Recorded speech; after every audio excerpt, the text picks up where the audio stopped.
Welcome to Behind the Beer, where we go behind the scenes to discover the people and roles of producing the product we all love, craft beer. In this episode, I'm with Allison, Viola of Sugar Creek Brewing. Thank you for being with us today. Yeah, thank you for having me. So tell us a little bit what your role is here at Sugar Creek. Well, it's a little bit of everything. I tend to stick my nose in stuff. So I started off as a bartender in 2020 during COVID, and then I've progressed into more of a management role. I deal with a lot of our retail, online orders, and I'm just really trying to evolve a little bit more on the tech side as far as like the web page and interfacing. Oh, okay. Yeah. Cool. So you do anything with social media or just? No, that's all Ashley Flanagan. She's Okay. amazing. So I'm going to give her all that credit. So tell me, what do people must understand about you most? Understand about me most behind the bar? Yeah. Well, I would say, I guess my first impression is I always want to try to make it welcoming, but I'm a little goofy and quirky, and I can't hide that. So, and if it's on my face, they see it. So hopefully they enjoy it. I try to make it as sweet as possible. I enjoy it. Thank you. So what do you consider your biggest failure, and what did you learn from that experience? As far as working here? Mm-hmm. I think if the moment I take myself out of the situation, if I'm looking at somebody and I'm trying to serve them, the moment I take myself out of that, that's kind of when I'm like, oh, whoops, I should have thought about that a little bit deeper. You can't really blow off a patio and have pollen flying everywhere into people's food and in their drinks. So I did that once, and I was so embarrassed. I was like, I just can't. But for the most part, I try to stay out of those situations where I feel overly embarrassed. But I tend to be a little embarrassing to work with as far as the dad jokes and everything else. So Hey, I love dad jokes. I know it's terrible. Like, I can't help it. Actually, I'd never heard of dad jokes before until my oldest daughter says, "Oh yeah, you got all the dad jokes." I'm like, "What is that?" You're just too punny. Yeah, absolutely. Here at Sugar Creek, if you could be remembered for one thing, what would it be? I hope it's for genuineness and sincerity, and probably just being a tad bit goofy. So what's the best compliment you've ever received here? I think it's just when I go out of my way to just make sure people are comfortable, and then they like shout it out and I'm not even at work. Like, I was talking to a customer trying to reserve a spot in the tap room, and I come into work and they're like, "Oh my God, they spoke so highly of you." And I was like, I was just answering emails. I wanted to make sure we took care of them. And then it's just nice to see that's rewarded, or when people are just really gracious about thanking you from the other side of the bar, which sometimes you don't get. It might be transactional, but when you get to sit down and talk to people, that's one of the best parts. Awesome. Yeah. So what's an insult that you're especially proud of that you received here? Oh, an insult from who? It doesn't matter. I think one of the funniest ones is not really an insult, but there was a day, probably back in like 2021, where I was wearing higher boots, and they were like, "Did you just get off a horse?" And I'm like, I don't even know how to answer that, so I just said no and walked away. And then Marcus, the GM, he just died laughing, like, "You literally just like." Nope. And I was like, yeah, what kind of question is that? I loved it, but I don't have a response. So I'm quick to walk away when I'm like, hey, I don't have anything else to say. That's good. So what is your favorite job that you've held? Overall? You've been here since 2020, right? Yeah. So I would say that I love being in the tap room and behind the bar. But one that really expanded my mind was when I was asked to do more of the online stuff and trying to figure out those systems. Mm-hmm. I could spend a lot of time trying to figure that out and just making sure it worked. So awesome. As long as I can make something go. I've seen you working at that. Hey, it's a little technical, but anybody could do it. Excellent. So is there another job that you've held that would be your favorite outside of here? No, that's why I'm here.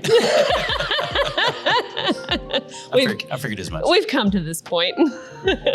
So what has been your least favorite job here? Least favorite? Probably having to deal with the restrooms and anything backing up that's not supposed to be on the floor. That's probably about it. Yes. You go, Marcus. Oh no, it was on a Sunday, and I was like, well, I guess if we're gonna wade in these waters, we might as well clean them up. It's all good now. You're good. If you could go back and give your 18-year-old self some advice, what would it be? Maybe to give a little less in life, and you'll be just fine. I mean, I tended to, when I was younger, overthink a lot of things. And now that I'm older, being behind the bar, it's like you get what you get. Right. And I don't feel like I have to necessarily entertain anybody, but as long as I'm doing my job and making sure that, they're being taken care of, then that's really all that matters. Right. Yeah. Awesome. So, who are the 3 most influential people that you encountered here? Here? I would say definitely Joe Vogelbacher, Eric Flanagan, and Marcus Nash. Awesome. Yeah. How have they impacted you? I would say, from Joe, the meticulous nature of Joe, and being that he's a master cicerone, he is a world of knowledge that, I can't even tap into. I'm just proud that I can sell his beer from behind the bar. And then Eric, he is so detailed in marketing and all of the things. I'm like, I do want to tap into more of that as far as how he does that side of stuff, as far as the cans and everything. And he does so much more than that. And then for Marcus Nash, just how he's collaborated a team of people who was just they're all so different and quirky, and it all worked. So. So what's one thing in this job that you didn't expect? What didn't I expect? I mean, we deal with people all day, so you can't really expect a whole lot.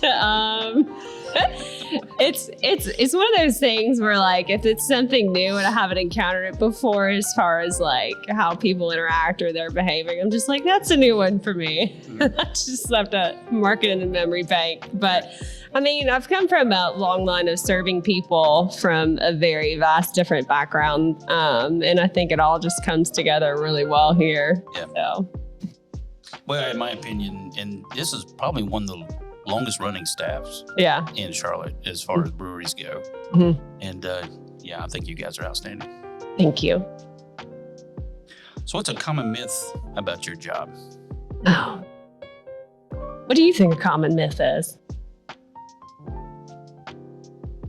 Well, I know better, but I mean, a lot of people think, oh, yeah, you just sit around and try beer all day. Yeah, that's true. That's a good one as far as if you see, I think the common myth behind bartending is if you see more bartenders, then they're not working as hard. And I see that on a regular basis in how people interact with us. If we purposely don't have that many people, and then there's a longer line, I feel like people have more sympathy and they're more eager to be like, oh, well, you served us really well today. And I'm like, well, I mean, we try to do that every day, but I guess it's just their perception of things. Mm-hmm. So that'd be a good myth. Yeah. And there's times, not necessarily here, but I've been in a place I'm like, y'all need more people here now. Yeah. And then you're like, well, where are you? I'm like, nah, man, it's my day off. So what's the biggest challenge you're facing in your job right now, and how are you tackling it?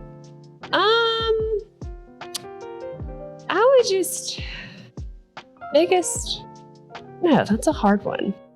For the most part, I try to just show up, tackle my challenges, and make it out of the door at the end of the night. Yeah. I think it's more along the lines of when I'm on the tech side of things and I have to break it down and figure out what an issue is that's a little bit outside of my scope of what is known. Mhm. And so I have to spend a little bit more time and then become a little bit more familiar with it. That's really challenging and sometimes frustrating, Right. more so than anything I have to deal with a customer interface.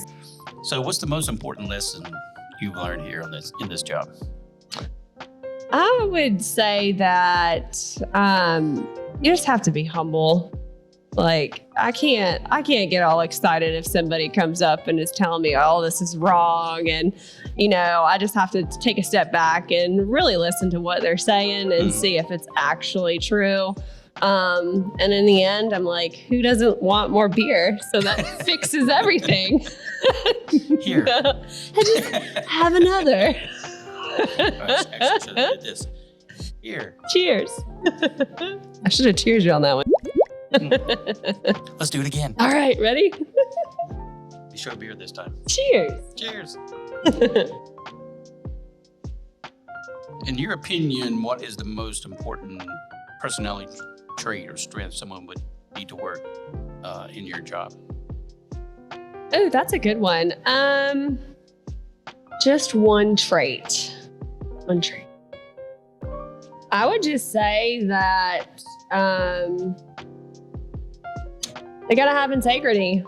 I mean, you're dealing with customers. You want to make sure that's right. You're dealing with money at some point. And if we have to close the doors or walk away, like you just want to make sure that, if you have it, you have it. And if you don't have something, you obviously let somebody know that can help you out.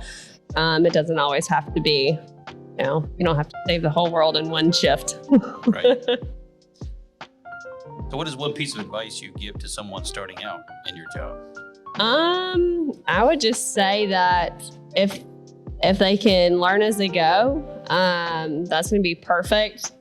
I know when I started, it was during COVID, and for some reason, everybody came out of the woodwork. And like at the end of the shift, I was literally sweating just from bussing tables. And that was not really, I would consider it a bartend, but you have to start out at the bottom. So if they give you something, you can just run with it. Yep. If you have any questions, and ask. That's really the best advice I have. Awesome. Yeah. So who has been your most important professional mentor? In the beer industry? I would say Marcus, Nash, and Maddie, who works here as our GM, Awesome. or AGM. Yeah. What's one lesson your job has taught you that you think everyone should learn at some point in their life? How to serve others. If you do it graciously and taking yourself out of the equation, even if you're in pain or you're having a crappy day, you still have to show up and you have to be in front of somebody and essentially make it about them. So Right. that's the best advice. So did you always want to be in the beer industry? Oh, hell no.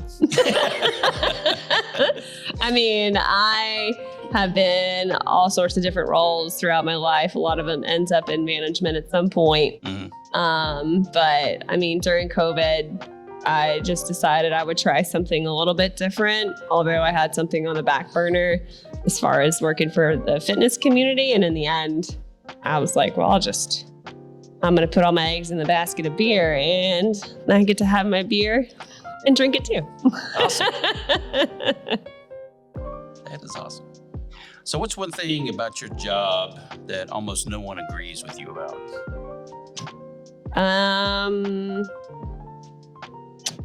Not 100% sure. I don't agree with about. I guess if you don't see me, then I'm doing nothing. I don't know. I tend to have a lot of stuff going on in the moment that it's too slow and there's people up front, then I've got other stuff I'm doing in the back, whether it's organizing stuff or breaking down boxes or trying to answer a quick email. It just kind of depends. You have anywhere else you wanted to go with that question? I'm like, I don't know. No, there's usually something that people hold on to, that everybody else is like, I wouldn't do it that way. I wouldn't do it that way. Probably half that I do, to be honest. But I think we all work together in that we all have our own quirks. And if somebody moves something, then it gets moved back. And we're like, hey, I guess it's got a new home. There you go. So what's your favorite productivity hack? Productivity hack. As far as when it's super busy, I guess at the end, I don't know, product for working behind the bar. Mm-hmm. Well, I do this a lot. I like to start pouring a beer and then grab for a glass at the same time. I don't know if it's more productive or not. I might spill a little bit more beer. Sorry, Joe. It's either that or just pouring beer, and then we have our Toast POS system that's super simple to use. So I can also look up a tab at the same time or check somebody's ID. Just depends. Cool. Yeah. At what time of day do you get your best work done? When I'm asleep. Just kidding. I'm more of a morning person. So if I can get up and go. I like to pack as much as I can in before I go into work, because then I know that's kind of like the end of my day as I work. Yeah. At Sugar Creek. Awesome. Not a bad place to be. I agree. So what underrated tool are indispensable for your job? Oh man, the dishwasher. Okay. Take away the dishwasher. Yeah. I'm like, oh man, we're killing too many whales here with plastic cups. But I remember specifically on a Sunday when I was set to close, and I was almost there. I was golden.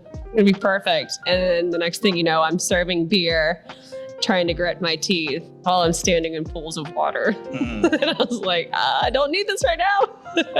But yeah. That's a good one. That's funny. I like that one. It's different. Yeah, it is underrated. I mean, if we don't have a kitchen, then I'm just like, oh man, like our kitchen staff is underrated for sure. Like we got to throw love to our kitchen whenever we can. Yeah. The second would be the dishwasher. If you could start a business tomorrow, what would that business be? Oh man, that's so funny. I was thinking about that on the way in here. I'm drinking my coffee and I have a standard poodle named Phoebe. So if I had to open up a shop, it would be a coffee Fifi shop for Phoebe, and I'd have standard poodle puppies in it. So a poodle coffee shop. Yeah. Okay. With nice. puppies. Who doesn't like puppies and coffee? And if you don't like them, then I'll have your beer somewhere in there too. Oh, that's awesome. So what occupation, other than what you're doing now, would you like to try? Oh God, everything and nothing at all. No, I really like sinking my teeth into something new. And I think what holds me back is like the nervousness of it, but I tend to do it a lot. So I probably won't stop, but I'd like to get into a little bit more of like the marketing for like manipulating Photoshop and doing a little bit more web design and having a better surefoot on like what I can and can't do and the limitations of it, because it's obviously it's endless with AI that's coming in, and just being able to deal with that a little bit more. Well, I mean, that's one thing about a business is there's many facets to it, Mm-hmm. you know, that involve different fields of expertise. So. Yep. Okay, what's one question you wish I had asked you, but I didn't? What's my favorite beer? What? Actually, that's coming. Okay. No, Next. not necessarily your favorite. What is your favorite beer? My favorite beer here is our High Creek Fruit Punch or High Creek Raspberry Lime. Cool. I mix it up a little bit with our white ale, and then it's the perfect balance. Oh. You got a little sweet and sassy, Do you all have in a glass. Do you have a name for it? No. You know, anytime you mix something, you gotta come up with a name for it. Let's see. The Fruity White. Fruity one. That's good. All right, and my last question is, what's the 3 best beers that you've had so far this year? From here or other places? Whatever. Oh man, so I have to say they don't let me out much. So I'm gonna have to go with our white ale, our High Creek Fruit Punch, and our Culture Pills. I do try a lot of beer, but then I tend to forget their name. I'm like, oh, that's really good, and then ADD kicks in, and I'm like, that was a cool can, but what was it? What was that beer I had? I mean, Oh, well. shoot, you've had plenty of beer tastings with me. So, it's always, Yeah. I think we should do a podcast of us just tasting beer, and then you'll have to edit out anything negative that we Yeah. say. Well, actually, we used to have something like that, but That'd be funny. I haven't relaunched that one yet. Yeah, that's a lot of people getting around though. Yeah. But as far as like having mics and stuff, it's a big production. Yeah. Well, I mean, you can. What we used to do is there were 4 of us, Yeah. and we give our opinions on a beer or a line of beers. Yeah. So it worked out pretty well. That's really cool. I like That that. was called Beer with Friends. We need more friends. Yeah, absolutely. We got a couple. I'll keep you in mind. Yeah. I don't know how impressive my response will be, but Oh, well, the Beer with Friends is we had a what was he? He was a certified cicerone, okay. and then we had the other guy was a home brewer. I'm gonna say, to clarify, I'm just a beer server, Cicerone beer server. Yes. Well, the home brewer also had cicerone beer server, Perfect. and then the third person didn't know anything about beer at all. Oh, that's a wild card. Yeah. So, but she was in marketing. Okay. Cool. So she would give also her input about, oh, look at this can or look at this label. Yeah. So yeah, I love that show. We did a bunch of episodes of that. So We gotta bring that back. yeah, Beer with friends. absolutely. Got it. I'd love to. Love to.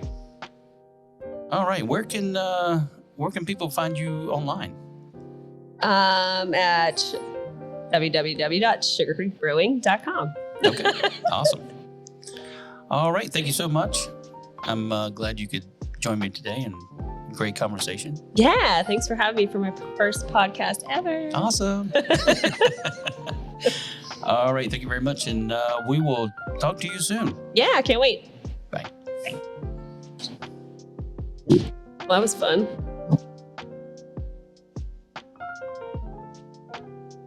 Thank you for joining us for this episode of Behind the Beer. Please rate and review us on your favorite listening platform. If you would like to be a guest on Behind the Beer, email us at behindthebeer2020@gmail.com. Behind the Beer is produced by BWM Productions.